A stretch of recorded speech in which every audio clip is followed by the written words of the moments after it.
What's going on, you guys? This is Ramon, and welcome to 5 Minute Delay.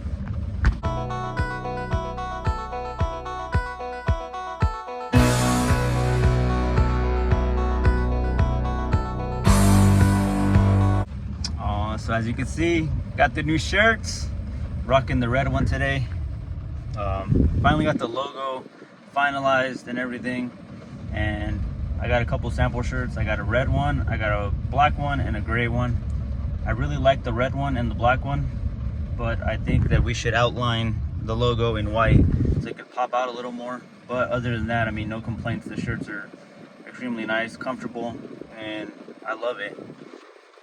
It's coming along so good. I don't know, everything's just been kind of just moving along, streamlined. Got everything dialed in, insurance for the business at least, shirts, logo, business cards, QuickBooks, everything like that. Today I got a service call I gotta go look at. It's a no heating service call. I've done work for this lady in the past. It was a capacitor last time, something small, but she reached out again and said her furnace wasn't kicking on at all, wasn't doing anything. So we're gonna go look at it. But today it is raining in Las Vegas. The furnace is in the attic, so I'm not too worried. It's gonna get a little drizzle on the way into the house, but I got shoe covers, I got everything needed, and we should be good.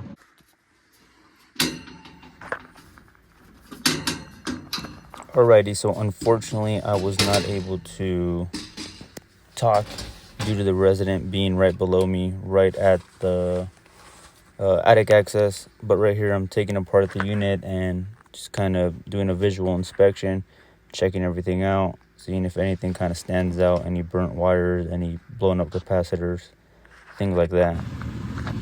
Alrighty, so at this point I already had checked power, make sure everything was good, and now I had set the unit to heating. I was watching it go through its operation, or its sequence of operation, and just kind of seeing what stood out, what kicked on, what didn't, and I just went from there. Alrighty, so at this point I already had realized that the hot surface igniter was not igniting, and the next step would be to check it, ohm it out, and see if there was a break or what was going on with it.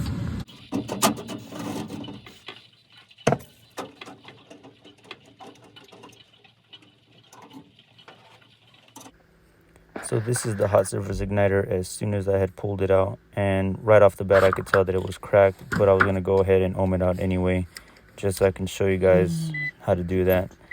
So you always set the meter to continuity and check your meter leads, make sure that everything is good on them first, and then you put one lead on one pin and the other lead on the other, and if there's no continuity it will read OL, and that's how you pinpoint that it's open, and right there is where it's open. So right here I was just doing a final inspection on everything else. I checked the capacitor, and good thing I did because it was reading 7.9. It's rated for 10, so it was going to be a future issue. Alrighty, so just finished up the first service call. Nothing crazy. It was a hot surface igniter that failed, and I don't have it on my truck unfortunately, but I will get one tomorrow in the morning. And while I was doing my inspection, I also found the capacitor was way below spec, so she opted to do just both. So I'm gonna get those tomorrow in the morning and then come back and complete it. I have the capacitor on my truck, but she just wants to do everything all at once, so works out better for me. I thought it was gonna be something else. She said it wasn't doing anything at all, which I guess it technically wasn't doing anything at all, but I thought maybe it had a trip breaker or something. But anyways, I got a little bit of video. I couldn't talk much because she was kind of right there, but got it done, and we'll be back tomorrow. Get some footage on that, and yeah, nothing else pending. I'm gonna go home and just work on some business stuff, some paperwork, things like that. So I got the new parts that I need.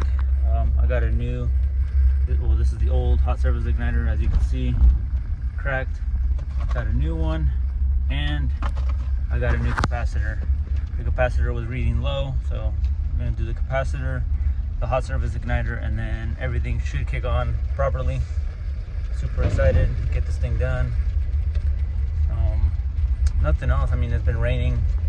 The service call was yesterday. I just went and picked up everything today. It's been raining like crazy today, and I'm finally heading out there now to go and get this thing changed out. Let's fast forward to the repair.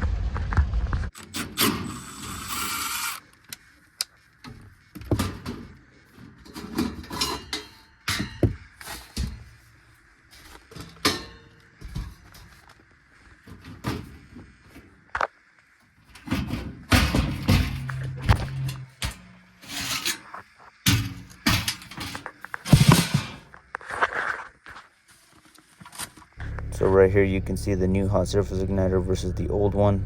So I went ahead, bolted the new one in, put the new capacitor in, and kicked the unit right back on and heating. As you can see, the hot surface igniter is already glowing.